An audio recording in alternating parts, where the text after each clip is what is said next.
You can calculate a percent variance or change by using the formula new value minus old value divided by old value. Format all the cells with percent variance formulas to percentage. There is no good way to calculate the percent variance when either the old value or the new value is negative.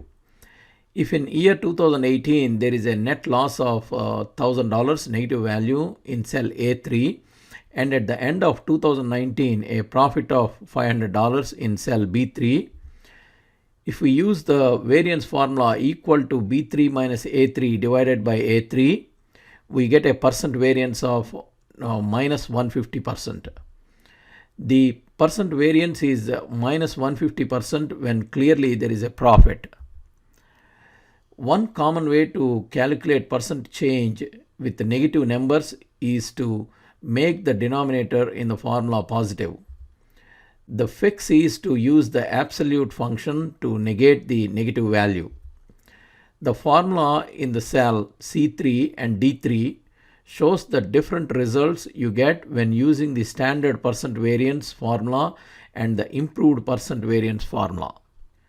Technically, this formula works to produce a percentage variance with the correct sign, positive or negative. However, sometimes it produces misleading results. Here the old value is negative and the new value is positive. The greater the value change, the smaller the percent variance. You can see the 2018 and 2019 sales and also the change between the 2 years. When the value goes from minus 10 to 50, the amount change is 60 and percentage change is 600%. When the value goes from minus 60 to 50, the amount change is 110 and percentage change is 183.3%. Although the calculation is technically correct, the results don't really make sense. Just looking at the percent variance, we can say that camcorders did better than cell phones, when the cell phones made a huge profit larger than camcorders. The same issue happens when the new value is negative. Here is another example that produces misleading results. In this example, cell phones had a larger negative value change but smaller percent change than camcorders. It is not completely wrong to use the ABS formula, but it's good to know that the results might be misleading, so use it with caution. Alternate calculations for percent variance with negative numbers. There are few ways to test for the presence of a negative number and provide an alternate result. Method 1.